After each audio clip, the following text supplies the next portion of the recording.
Record on করি নাই, বলবা না? আচ্ছা, দেখো তাহলে লেস দ্বারা হচ্ছে পরিমাণ বোঝায়, ফিওয়ার দ্বারা হচ্ছে সংখ্যা বোঝায়। এই জিনিসটা আমরা আজকে ইম্পর্টেন্টলি বললাম, শিখতে হবে।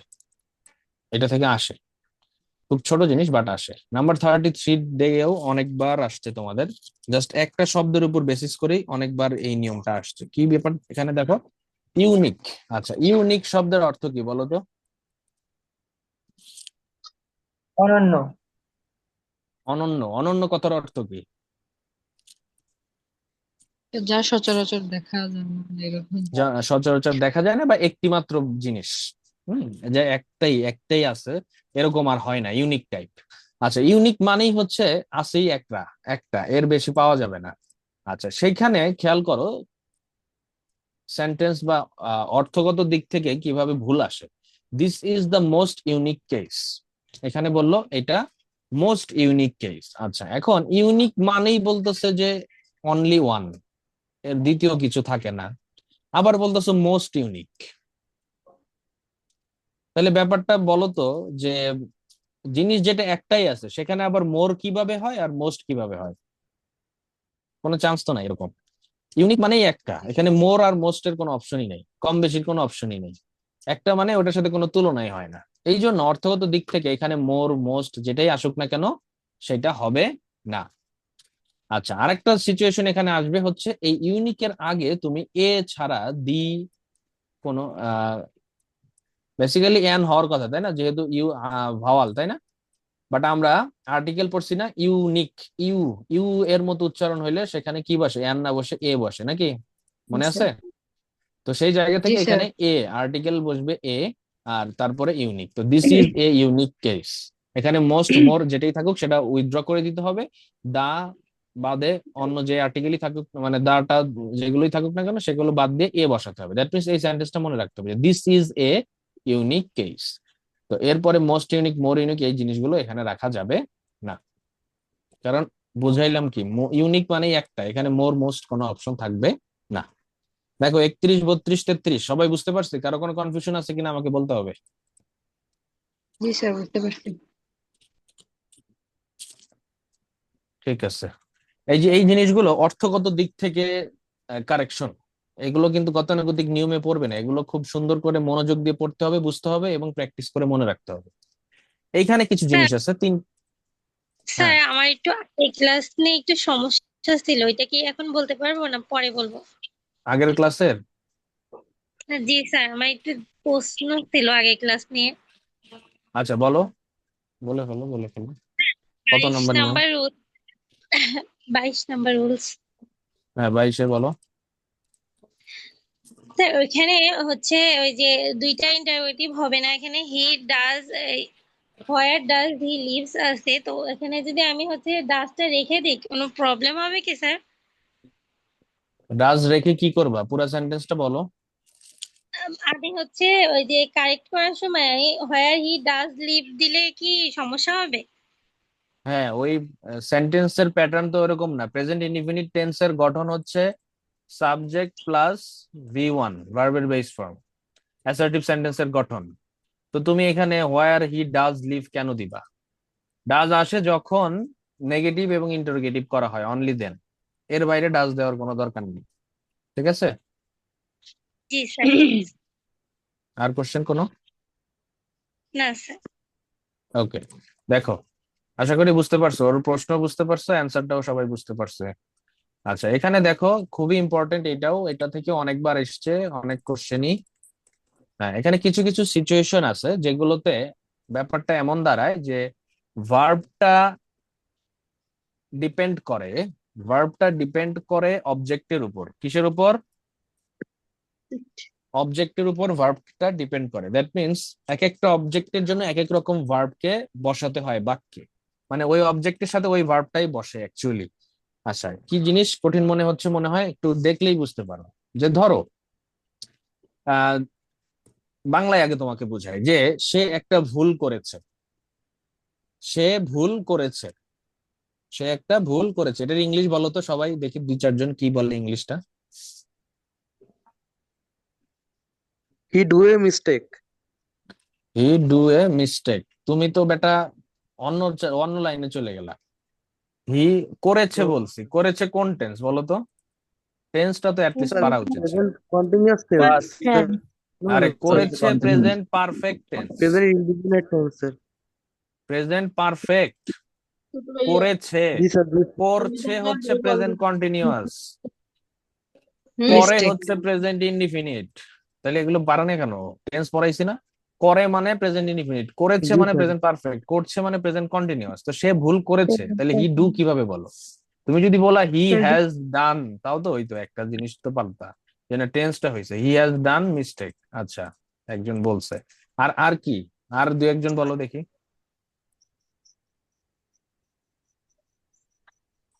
একজন He কমেন্টে লিখছে makes he a has mistake. Made, he makes কেন আবার? বলতেইছি যে হচ্ছে হি করেছে He has present made perfect tense. mistake. He has made a mistake.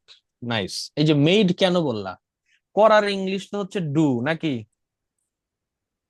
He made a ভুল করার mistake. ইংলিশ তো ডু, বাট Do. ওখানে মেড, মেড আবার ডু আনতেছে, পাগল নাকি? মেড কেন বললা মানে ভার্বটা ডু এর বদলে মেড আনছো, ব্যাপারটা এটাই Made দাঁড়াচ্ছে, মানে খেয়াল করা। করো।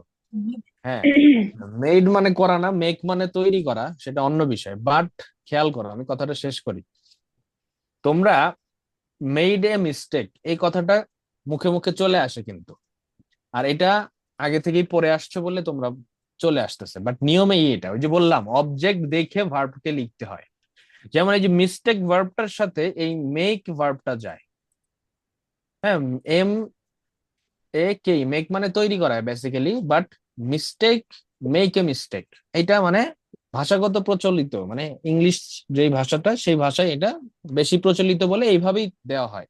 মানে অবজেক্ট কি সেটা দেখে আমরা ভার্বটাকে চেঞ্জ করে বসাই। যদিও ডু মানে করা, ভুল করা, বাট ভুল করার ইংলিশ হচ্ছে মেক, এইভাবে দিতে হয়। আচ্ছা, এমনি ভাবে মিস্টেক, তারপরে ইরোর, এটাও ভুল। আচ্ছা, ব্লান্ডার, ব্লান্ডার মানে হচ্ছে হযবরল অবস্থা, ওইটাও একটা এরকমই জিনিস। তো এই জাতীয় যদি অবজেক্ট থাকে, খেয়াল করো আমি দিয়ে দিয়েছি এখানে, এই যে এই তিনটা এরকম যদি অবজেক্ট থাকে, তাহলে তার সাথে মেক ভার্ব দিতে হবে, খুব খেয়াল করতে হবে এটা। মেক ভার্ব দিতে হবে যদি এই ধরনের অবজেক্ট পাও। আচ্ছা, ডু ভার্ব কখন দিবা? যখন এই যে রং, হার্ম, ইনজুরি এই তিনটা থাকবে তখন ডু ভার্ব থাকবে। আচ্ছা, আবার যদি বলে ফল্ট, ক্রাইম, অফেন্স, সিন এগুলো থাকে, তাহলে কমিট ভার্ব দিতে হবে। এটা মানে এই জাতীয় অবজেক্টের জন্য এটা, এই ভার্বটা দেওয়া যুক্তিযুক্ত বেশি, কারণ এটা অর্থগত দিক থেকে সবচেয়ে বেশি ভালো যায় ওই সেন্টেন্সের সাথে। এই জন্য এগুলো অবজেক্ট গুলো দেখে তাকে তারপরে তোমাকে ভার্বটাকে চেঞ্জ করতে হবে। কথা বুঝতে পারছি? এবার আমরা উদাহরণ দেখলে আরো ভালো ক্লিয়ার হতে পারবো। দেখো এখানে হি ডিড অ্যান এরর, অনেকেই আমরা এরকম প্রথমেই বলছিলাম যে সে ভুল করেছিল। তো এখন সে ভুল করেছিল, এই ইরর আমরা বলছি ইররের সাথে বসে হচ্ছে মেক, ডিড বসবে না, তাহলে হি মেড অ্যান ইরর। আচ্ছা, আই মেড হার্ম, আচ্ছা দেখো হার্মের জন্য আমরা কি বলছিলাম? ডু। তো মেড হয়ে না হয়ে কি হবে? I did harm. আচ্ছা, আই ডিড এ ক্রাইম, আমি একটা ক্রাইম করেছি, সরি আমি ক্রাইম করেছিলাম। তো এখন I committed a crime. হ্যাঁ, এখানে ক্রাইমের জন্য আমরা শিখছি কি? কমিট। তো কমিটের পাস্ট ফর্ম বসাও committed, I committed a crime. তো এই যে অবজেক্ট গুলোর সাথে প্রিসেট ভার্ব এগুলো তোমাকে দিতে হবে, কারণ এইভাবেই প্রচলন এগুলোর, অর্থগত দিক থেকে সঠিকতার জন্য এই ভার্ব গুলো এই ধরনের অবজেক্ট আসলে তোমাকে দিতে হবে।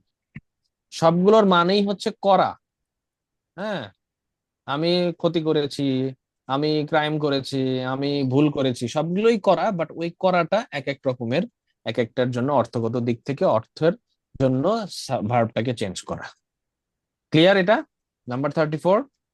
এবং এটা থেকে অনেকবার অনেক কোশ্চেন এসছে, খেয়াল রাখতে হবে। আমি সবগুলোই দিয়ে দিয়েছি যত টাইপের হয় এখানে, যে যে অবজেক্টের সাথে যে যে ভার্ব বসে, এটা পড়লে ইনশাল্লাহ তোমাদের ভুল হওয়ার কোনো চান্স নাই। ওকে, এরপরে আসতেছি অ্যাপ্রোপ্রিয়েট প্রিপোজিশন থেকে। অনেক অ্যাপ্রোপ্রিয়েট প্রিপোজিশন আছে। আসলে অ্যাপ্রোপ্রিয়েট প্রিপোজিশন হচ্ছে ইনফিনিটি সংখ্যক আছে ইংলিশে।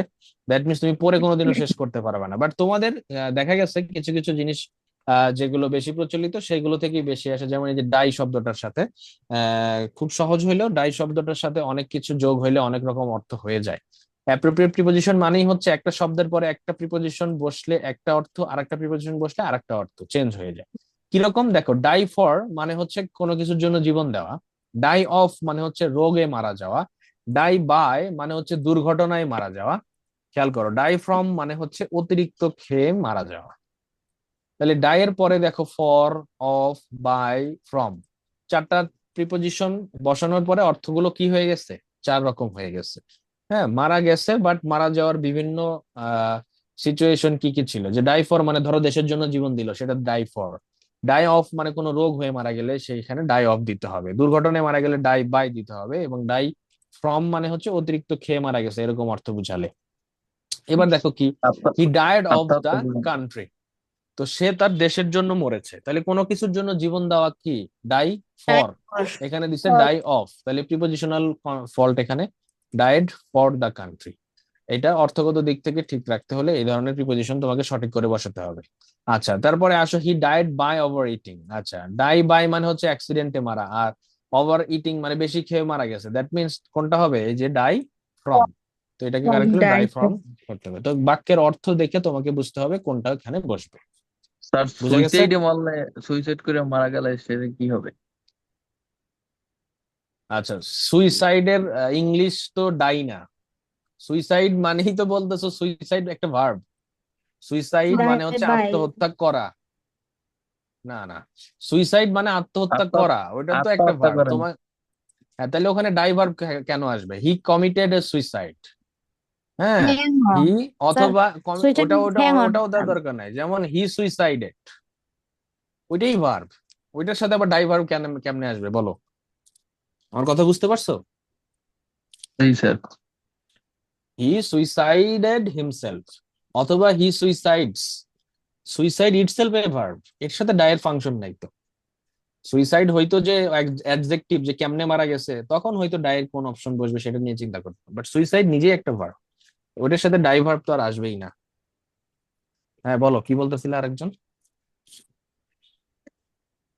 স্যার হুম, স্যার এখানে যে শুনতেছি, আছে বলো। অতিরিক্ত খেয়ে মারা যায়, এখানে কি আবার আছে নাকি না খেয়ে মারা যাওয়া আছে নাকি আবার কোনো ইংলিশ আছে না খেয়ে মারা যাওয়া? না, না খেয়ে মারা যাওয়ার ইংলিশ নাই। আচ্ছা আচ্ছা, না খেয়ে আচ্ছা মারা স্যার, যাওয়ার ইংলিশ আছে, হ্যাঁ আছে, সেটা তো আর ডায়ের সাথে নাই, ঠিক আছে। ওকে আচ্ছা, আচ্ছা নাম্বার স্যার, এটা 36 এ স্যার যাচ্ছি। প্রিভিয়াস স্যার স্যার পাইনি স্যার। প্রিপোজিশনে এইটা ইম্পর্টেন্ট বেশি। এটা থেকেই তোমাদের বেশিরভাগ এসছে, আরো কিছু আছে, আমরা দেখবে যে এখন প্রিপোজিশন নিয়ে অনেক কিছু দেখতেছি, দেখো একটু পরেই আসতেছি। হুম, স্যার বইতে পড়ছি যে ডাই বাই দিলে নাকি ইচ্ছাকৃত ভাবে মারা গেলে, এরকম পড়ছি, যে বইতে পড়ছিলাম। না, ডাই বাই মানে দুর্ঘটনায় মারা যাওয়া। তাই এটা তো ভাই। বইতে দেখে যে, আপনার কাছে জিজ্ঞেস করছে স্যার। আচ্ছা, বই একটু দেখে নিও, যদি ভুল থাকে এটা কারেক্ট করে ভুল আছে। লেখা যে আকস্মিক বা ইচ্ছাকৃত ভাবে মরা বা ওই যে আকস্মিক বা মোটামুটি মানে দুর্ঘটনা দুর্ঘটনায় এটাই মারা স্যার। যাওয়া। হ্যাঁ, আর স্যার ইচ্ছাকৃত যদি মারা এমন যাওয়া থাকে যে সেটা, এটা এটা একজন সঠিক, সেটা সঠিক না। স্যার হ্যাঁ, একটা কথা বলি স্যার, স্যার যদি এমন হুম, থাকে যে, যদি স্যার এমন থাকে যে সে ক্ষুধামন্দায় আক্রান্ত হয়ে মারা গিয়েছে, তাহলে সেক্ষেত্রে স্যার কি হবে? আচ্ছা, কারণে ক্ষুধা না মারা লেগেছে, খেয়ে বুঝি নাই বুঝি নাই। ক্ষুধামন্দায়, স্যার এই যে না খেয়ে থাকে তো স্যার ক্ষুধামন্দা বলে, মানে কেউ যদি এরকম থাকে যে সে ক্ষুধামন্দায় আক্রান্ত হয়ে মারা গিয়েছে, তাহলে সেক্ষেত্রে কেমন হবে আচ্ছা, স্যার? মানে অনেক যে খিদায় যে মারা গেছে এটা মনে হয় বুঝাতে চাচ্ছে। হ্যাঁ হ্যাঁ, না, এটা তো বুঝতে কোনো পারছি। কারণে মরা হবে। না, এটা এখন তো এখানে চরম। আমি বলি, এখানে জি ক্ষুধার জি জি, যে ইংলিশ তো ক্ষুধামন্দায় আলাদা, আক্রান্ত হয়েছে। ক্ষুধার ইংলিশ হচ্ছে অ্যাপিটাইট। হ্যাঁ, অ্যাপিটাইট। অ্যাপিটাইট জি মানে স্যার। ক্ষুধা। এখন ক্ষুধা মন্দার ইংলিশ হচ্ছে, ওটাকে বলে হচ্ছে লস অফ অ্যাপিটাইট। ক্লিয়ার? আচ্ছা, এখন এইটা আরেকটা ফ্রেজ, আর এইখানে যেটা তুমি বলতেছো ক্ষুধা মন্দায় মারা গেছে, এখন এইটার কোনোটার সাথেই আহ এই জিনিসটা যায় না, ঠিক আছে। আর যদি দিতেই চাও যে এটার সাথে কোন প্রিপোজিশন বসবে, আমি যদি ইংলিশটা লিখি, যেমন হি ক্ষুধা মন্দায় মারা গেছে, বা না খেয়ে হ্যাঁ মারা হ্যাঁ, গেছে, এই তো। হ্যাঁ, এটার ইংলিশটা ওইটাই যেটা বোঝাচ্ছে, জি স্যার হি জি স্যার, ডায়েড। সেক্ষেত্রে কি হবে? হ্যাঁ, আচ্ছা, এখানে লস যেহেতু আছে, ফরই দিতে হবে, ফর লস অফ অ্যাপিটাইট, ঠিক আছে।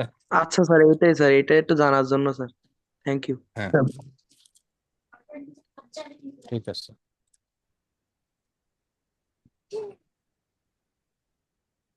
বাট ওই ডায়ের সাথে কোনো প্রিপোজিশন বসালে না খেয়ে মারা যাওয়া ওই ইংলিশ নাই। ক্লিয়ার? ঠিক আছে, দেখো নাম্বার 36 আমরা পড়ি, ডেভোটেড টু, অ্যাডিক্টেড টু, দুইটা জিনিস খুব ইম্পর্টেন্ট, অনেকবার এসছে। আচ্ছা, অ্যাডিক্টেড টু মানে হচ্ছে আসক্ত, খারাপ কাজে আসক্ত। আর ডেভোটেড টু মানে হচ্ছে ভালো কাজে অনুরক্ত বোঝায়, আসক্ত না, ভালো কাজে অনুরক্ত, ভালো কাজে যে হইলে হয় অনুরক্ত। আর হচ্ছে তোমার অ্যাডিক্টেড টু হচ্ছে খারাপ কাজে আসক্ত। তো এখন সেন্টেন্সের অর্থের দিক থেকে বুঝতে হবে এটা খারাপ কাজ না ভালো কাজ, তাইলে সেখানে অ্যাডিক্টেড টু বসবে না ডেভোটেড টু বসবে। আচ্ছা, আরেকটা বিষয় এখান থেকে খেয়াল করতে হবে, ডেভোটেড এর পরে টু, অ্যাডিক্টেড এর পরে টু বসে।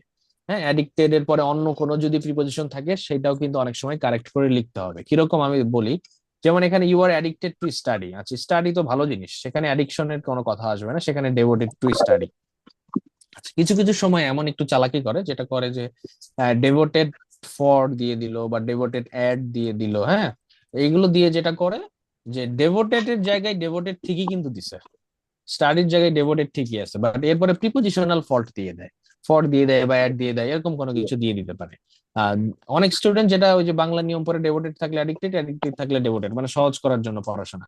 তো অনেক সময় যখন কারেকশনে কারেক্ট করতে বলে আসলে প্রিপোজিশন এখানে ঠিকই দেয়, কিন্তু এখানে সে যদি উল্টায় দেয় তখন তা আবার আলাদা ভুল করে আসলো একটা। কথা বুঝাইতে পারছি? তো জি স্যার। এটা মনে রাখতে হবে যে ডেভোটেড থাকলে মানে হচ্ছে ভালো কাজের দিকে যাইতে হবে, অ্যাডিক্টেড হলে খারাপ কাজের জন্য যখন তখন।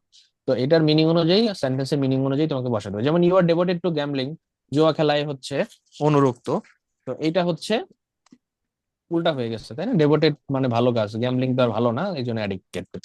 এই জিনিসগুলো ছোটখাটো বিষয়গুলো মনে রাখতে হবে। নাম্বার 37-এ যাই। আচ্ছা, এই কিছু শব্দগত ভুল হয় অনেক সময়, শব্দের অর্থগত ভুল হয়।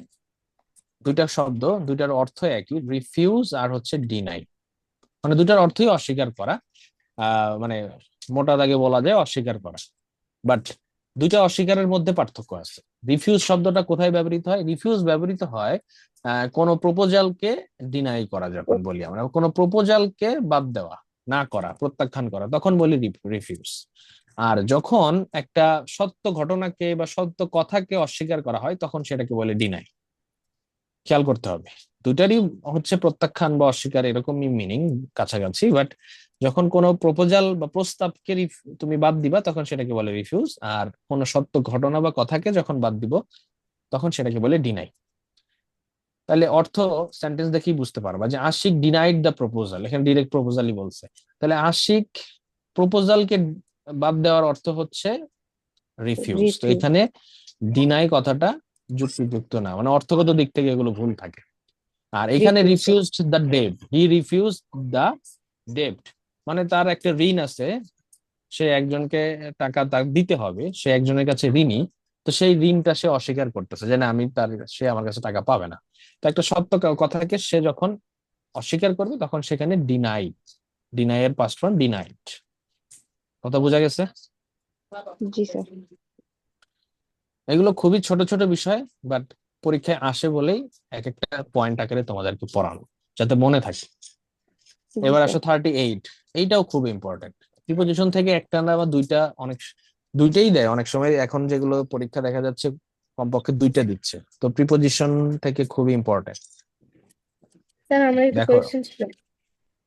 বলো।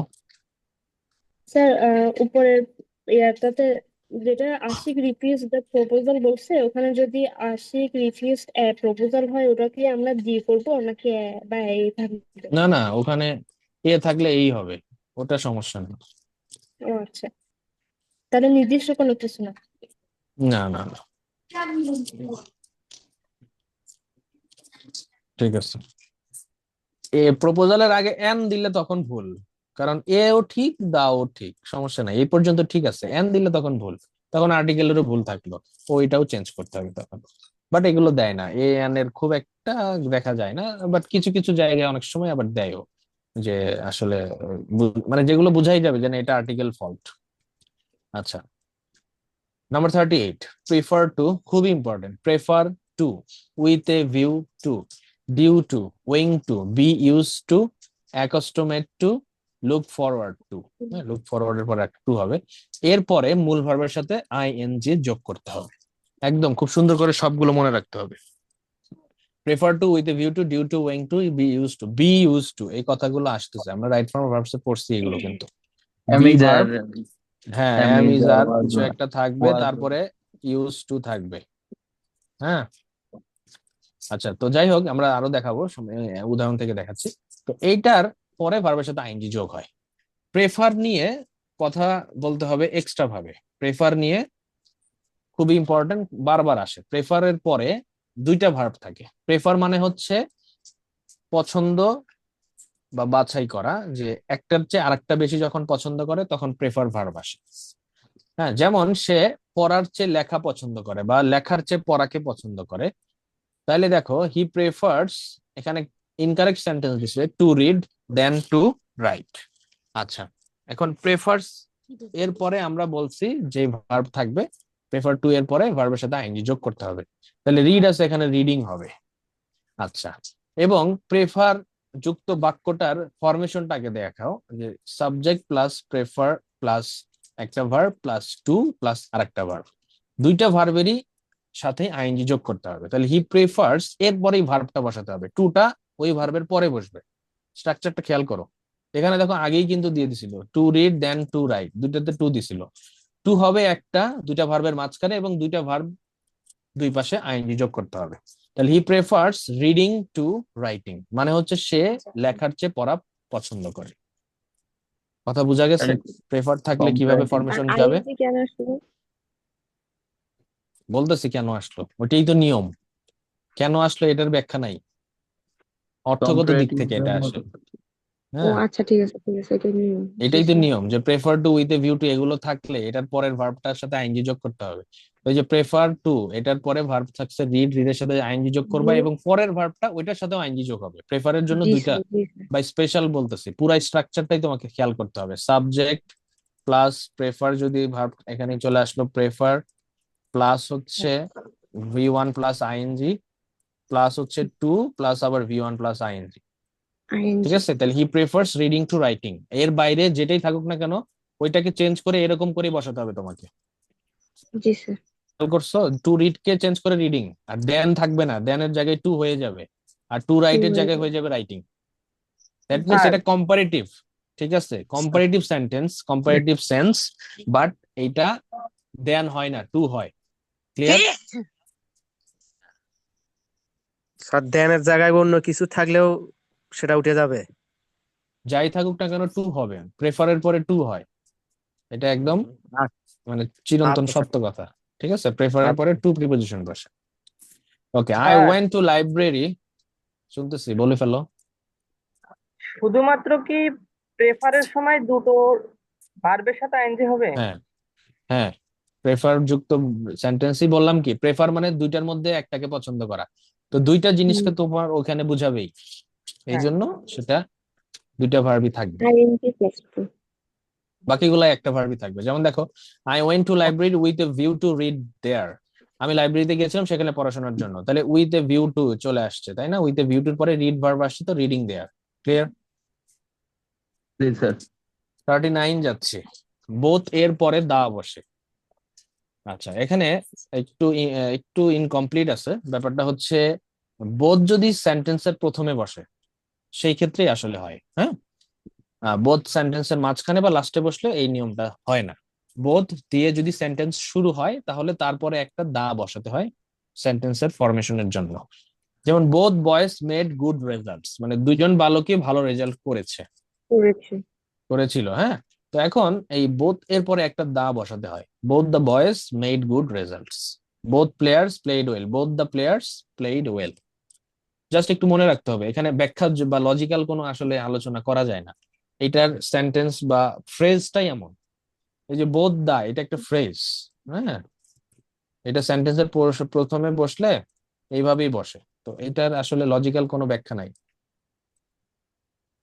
নাম্বার 40 যাচ্ছে, এগুলো জাস্ট একদম চট করে মনে রাখার বিষয়, এবং দুই একটা সেন্টেন্স প্র্যাকটিস করে এগুলো মনে রাখতে হবে, যদি চলে আসে এইভাবেই করতে হবে। অ্যাডজেক্টিভের পূর্বে আর্টিকেল বসে না, এটা অনেক সময় আমরা বুঝতে পারি না, অনেক সময় আমরা এটা বুঝতে পারি না যে এটা এই ধরনের ভুল বাক্যে থাকতে পারে, খুবই তীক্ষ্ণ বা সূক্ষ্ম ভুল। কিরকম দেখো, হি ইজ দ্য ফুলিশ। আচ্ছা, ফুলিশ মানে হচ্ছে বোকা। তো বোকা। এটা একটা অ্যাডজেক্টিভ। হ্যাঁ, এখন এই অ্যাডজেক্টিভ কে বলতেছে কি অ্যাডজেক্টিভের আগে আর্টিকেল থাকবে না, এই যে একটা আর্টিকেল অ্যাডজেক্টিভের আগে দিয়ে দিছে, তো এটা হবে না। দুই ভাবে চেঞ্জ করা যায়, হি ইজ ফুলিশ আর্টিকেলটাকে কেটে দাও, এটাই সহজ নিয়ম। আর একটা আছে ওইটাকে নাউন করে ফেলো, ফুল, হি ইজ এ ফুল। হ্যাঁ, তাহলে ওইটা নাউন করে ফেললে তখন আর্টিকেল দেওয়া যায়। তো হি ইজ এ ফুল এটাও correct, he is foolish article কেটে দেওয়া এটাও কারেক্ট। তো বাট এটা যদি খুবই মানে প্র্যাকটিস বা খুবই সূক্ষ্মভাবে না দেখো, এই সেন্টেন্সের ভুল ধরা খুব টাফ। এখন হয়তো পড়তেছে বলে মনে পড়তেছে বা পারতেছে, বাট যদি হুট করে চলে আসে তখন হি ইজ এ ফুলিশ, এটা ভুল ধরাটা খুব টাফ। তো ফুলিশ ইটসেলফ যে অ্যাডজেক্টিভ এটা আগে বুঝতে হবে। তো কারেক্ট হবে আর্টিকেলটাকে কেটে দেওয়া, তো হি ইজ ফুলিশ, অথবা এটাকে নাউন করে ফেলা, he is a fool. You are a brave, না ইউ আর ব্রেভ। ক্লিয়ার? জি স্যার। আচ্ছা, এটাকে আরেকটা ভাবে করা যায়, you are a brave man. You are a brave man মানে তুমি একজন ব্রেভ ম্যান, এটা নাউন করে ফেললা, তখন তার আগে দেওয়া যায়। যাক, ওই পথে না যায়, ওটা আবার টাফ হয়ে যাবে, নাউন করার আর একটা ঝামেলা বিষয়। জাস্ট আর্টিকেলটা কেটে গেলে সহজে কারেকশন হয়ে গেল। লাস্ট, আজকে আর পড়াবো নাকি? 41, 41, 50টা আছে তো, লাস্ট কালকে পড়াবো। আর 10টা নিয়ম আছে, কালকে 10টা নিয়ম শেষ করে প্র্যাকটিস করবো ইনশাল্লাহ আমরা। আজকে এই পর্যন্তই রাখছি, ঠিক আছে? স্যার বলো। জি স্যার। আমার কালকে ক্লাস কয়টায়? স্যার পিডিএফটা কোথায় কালকে না, পাবো? সরি, পিডিএফটা তো পাচ্ছি না স্যার। টুয়েসডে তোমাদের ক্লাস হচ্ছে, টুয়েসডে মঙ্গলবার 9:30। 9:30, স্যার হ্যাঁ মেবি বলছেন 9:30, না ঠিকই আছে। আমাদের স্যার আগে পিডিএফ রেকর্ড করে দিবেন, স্যার ক্লাস ওইটা কি তো বুঝবো রেকর্ডেড না। থাকে? ক্লাস সব রেকর্ড থাকে, তোমরা চ্যাট বক্সে যাও, এই যে ক্লাসের চ্যাট বক্সে যাও, ড্রাইভ লিংক দেওয়া আছে একটা, সেই লিংকে গেলেই আজীবন যা এই যাবত যা হয়েছে সেটা পেয়ে যাবা, এই শীট গুলো পেয়ে যাবা, সব পিডিএফ পেয়ে যাবা, সবকিছু পেয়ে যাবা, সব এই যে লেকচার শীট, গুগল ড্রাইভের লেকচার একটা নোট যে লিংক সবকিছু। দিছেন এইটা স্যার? হ্যাঁ হ্যাঁ, এটাই। এটা কপি করে রাখি। হ্যাঁ, এটা কপি স্যার করে আমার তোমাদের নোটপ্যাডে সেভ করে রাখো।